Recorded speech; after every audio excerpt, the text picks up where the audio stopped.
بسم اللہ الرحمن الرحیم۔ السلام علیکم ورحمۃ اللہ وبرکاتہ۔ آپ کے مسائل اور ان کا حل کی نیکسٹ ویڈیو میں حاضر ہیں۔ آج اس کے اندر پڑھیں گے کیا غیر رمضان میں تراویح تہجد کی نماز کو کہا گیا ہے؟ غیر رمضان میں تراویح تہجد کی نماز کو کہا گیا ہے۔ سوال کیا ہے؟ غیر رمضان میں، رمضان نہیں ہے، میں تراویح تہجد کی نماز کو کہا گیا ہے، یہ سوال کیا ہے؟ اور یہ کہ تہجد کی کتنی رکعتیں ہیں؟ دو طرح کے سوال ہیں۔ ایک تو یہ ہے غیر رمضان میں تراویح تہجد کی نماز کو کہا گیا ہے، اور یہ کہ تہجد کی کتنی رکعتیں ہیں۔ قرآن اور احادیث کے حوالے سے جواب دیجیے۔ سب سے پہلے سوال بھی اس نے یہ کہا کہ اطیع اللہ و اطیع الرسول والا، کہ قرآن اور حدیث کے حوالے سے جواب دیجیے۔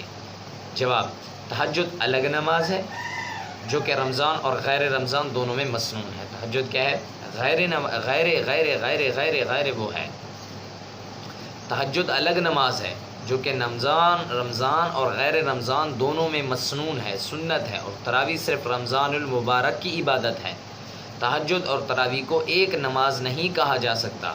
تہجد کی رکعت 4 سے 12 تک ہیں۔ تہجد کی رکعت کیا ہے؟ 4 سے لے کر 12 تک۔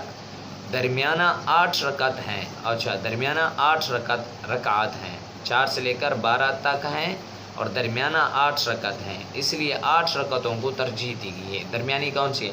4 سے لے کر 12 تک تہجد ہے، تو درمیانہ کون سا ہے؟ 8 رکعت ہے، تو 8 رکعت کو کیا دی گئی ہے؟ ترجیح دی گئی ہے کہ 8 رکعت جو ہے یہ ہے تہجد۔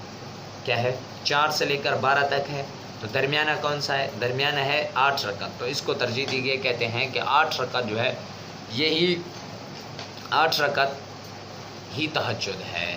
دعا ہے کہ اللہ ہمیں اس پر عمل کرنے کی توفیق۔ سائل نے سوال کیا تھا کیا رمضان کے علاوہ تہجد کو ہی تراویح کہا جاتا ہے، یا اور تہجد کی رکعتیں کتنی ہیں، اور قرآن اور احادیث کے حوالے سے جواب دیجیے۔ تو سب سے پہلے کیا کہا کہ نماز تراویح الگ ہے اور تہجد الگ ہے۔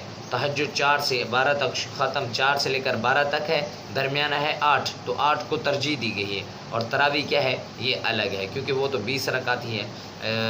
حضرت عمر نے جو کہ شروع کرائی تھی، میں نے اس سے پہلے والی حدیث میں بھی بتایا، بہرحال اس میں اختلاف ہے ہمارا اور اپنا اہل حدیث والوں کا، اس میں اختلاف ہے، تو میں اس اختلاف میں نہیں پڑھنا چاہتا۔ تو بہرحال جو مولانا یوسف الادوانی رحمہ اللہ کو جو سوال کیا انہوں نے جو جواب دیا، میں نے بس وہی آپ کو جواب اور سوال کر دیا۔ دعا ہے کہ اللہ میں اس پر عمل کرنے کی توفیق عطا